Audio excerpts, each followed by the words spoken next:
This episode is produced with support from DBT Wellcome Trust India Alliance.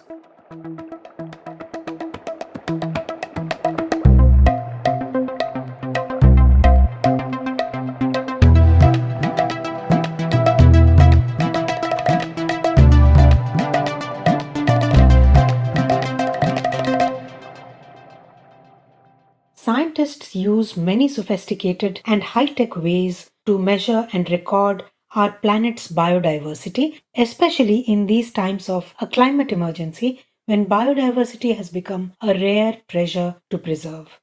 In this episode of the Nature India podcast series, Our Mobile World, we talk about how scientists are putting to use smart mobile devices to keep the natural diversity of this planet intact and then help monitor and restore it for the future generations.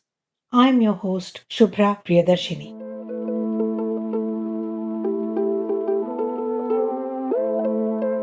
Mobile phones are being increasingly used to document and map biodiversity. For instance, in many citizen science projects, mobile phones are used to capture images and record audio of animals and birds, which can then be used by researchers for species identification, distribution mapping, and of course, conservation efforts. Also, these devices have come in handy in providing solutions to various other hurdles that ecologists often face. So let us head straight to Mansi Mukherjee, Program Manager at Indian Institute of Technology, Jodhpur, who is telling us about some of these problems. One of the most important problem being data, obviously, because it is very, very important to have huge amount of data when you're going for any kind of ecological analysis that is necessary for understanding the conservational approaches or restoration approaches. And this data being large scale, which is spatial as well as temporal, it takes a huge amount of time. I do think that mobile phones have become very, very important, playing a major role in reducing both the time as well as the effort in terms of resources to make or create the pace faster. So that's about the huge amounts of data that phones can quickly and easily process. How else are ecologists putting mobile phones to good use? We all talk about community science, a science where all kind of people can participate and help the scientists with a large amount of data set, crowdsourced information through citizen science, monitoring anything by remote locations. That's always possible through phones since people, it's like everybody has a phone in hand, right? And of course, we have seen how mobile phones have helped during natural disasters or accidents. There are certain kind of environmental accidents that has happened like oil spills or forest fires or natural disasters, and no ecologist would be able to act on it unless and until the information reaches to him or her, or he or she can give back the kind of suggestions one can. And this kind of rapid response to environmental events is possible through mobile technology. The environmental education and awareness is hugely possible through mobile phones and apps that are available. There are n number of apps that are available which are related to ecology and nature. Right, and you could potentially predict these disasters too. Predictive modelings that are necessary for understanding the threats that are happening to any kind of ecosystem or biodiversity is always possible through the kind of data we collect through all these technological interventions that are happening where mobile phones are playing a major role. IIT Jodhpur has a citizen science project called BioBlitz, helmed by Professor Mithali Mukherjee, head of the Bioscience and Bioengineering Department. So we wanted all the citizens, the local people of this area, to participate in walks where they would be taken around and introduced to the local ecology, how they can actually help in conserving and preserving the biodiversity. We have more than 500 participants. We have launched an app called Prakriti to get feeds of observations from any observer through mobile phones in form of photographs or in form of write-ups and just mentioning whatever you have seen, and it is geotagged in Thar desert. There's a species called Prosopis juliflora, which is very, detrimental to the ecosystem. So we are also trying to assess the invasive pollution through this BioBlitz program. Similarly, in the global south, the iNaturalist app has emerged as a go to app for hikers, campers, and anyone who loves spending time outdoors. So, for example, walking through tall grass, would you know the difference between a harmless gopher snake and a rattlesnake just by their markings? The iNaturalist app will tell you what you're looking at and everything else you might need to know about it. So, from noting down these observations to acting upon them, cell phones are of great help. Here's Philip Albrecht, advisor at GIZ, the German International Development Cooperation Agency in India. He works closely with government agencies, research organizations, and universities and is telling us how these phones help them find solutions. It helps people become citizen scientists in reporting information about their immediate environment. One major functions, especially of smartphones, but also a few other devices, is the GPS function, which is very instrumental in helping mapping environmental incidents from biodiversity over wildfires to forest degradation, crop health, etc. Right. Simple mobile phone based tools are helping collate massive amounts of data. Ghazala Shahabuddin, an ecologist who works in the Ashoka Trust for Research in Ecology and Environment (ATRI, tells us how collection of large data has become a reality.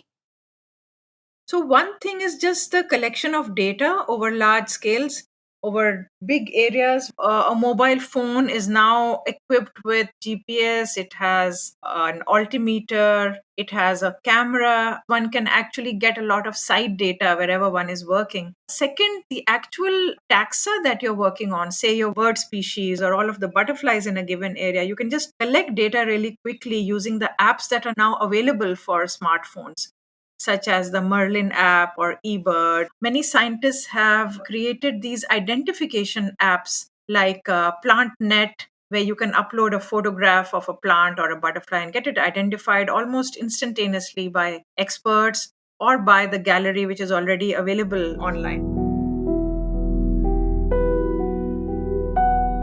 The knowledge about biodiversity is actually increasing because of smartphones. So we have people now taking photographs of species all over the place, and very often you find records of species that may not have been seen in a given area for the last several years, or it is a rare or endangered species that we didn't know still existed.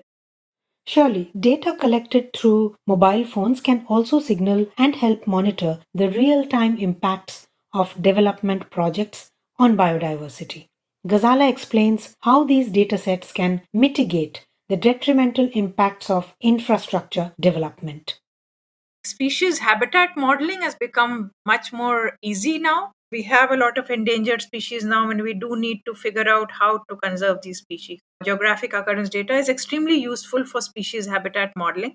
Personally, I've been involved in looking at land use change and its impact on biodiversity. None of this data could have been collected without the involvement of a number of people who have smartphones.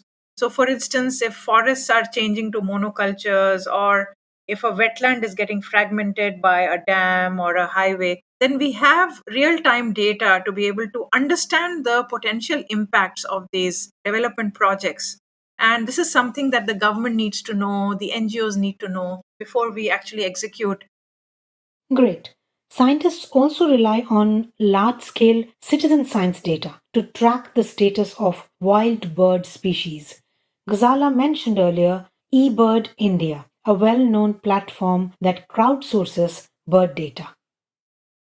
For instance, we launched the State of India's Birds Report of 2023, and this is based on millions and millions of data points collected by citizen science all over India using their smartphones. And this is going to be extremely useful for many different purposes, including, just looking at conservation status of protected areas, endangered species occurrence. It's just an amazing tool that has been developed as a part of this analysis. It's called the Mina tool, and you can literally go into the remotest part of India, figure out what is the importance of this area for endangered species, for Schedule 1 species in the Wildlife Protection Act of India or for IUCN red listed species. Or you can even find out trends over time. So it's really remarkable what has been done by the State of India's bird team. We found that smartphones are a fantastic way of involving these young people because everyone now knows how to use a smartphone.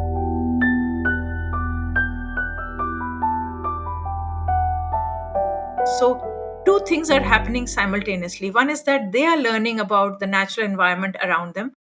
Second, they are able to develop a livelihood based on nature tourism, which is again has spin-off effects on awareness and citizen science. So I think it's really fantastic, and it's really led to a lot of learning at the rural level and improved access to science and science education. Well, if we now know more about the natural world around us, from forest owlets to dung beetles, it is all thanks to the various mobile apps that have done wonders for our record keeping and monitoring. And also, like Ghazala mentions, strengthening the science society interface. Stay tuned to this series, Our Mobile World, to learn more about many such ways in which these little gadgets penetrate our lives. Subscribe to the Nature India podcast on your favorite podcast platform. We will come to you soon with another interesting episode of Our Mobile World. This is your host, Shubhra Priyadarshini.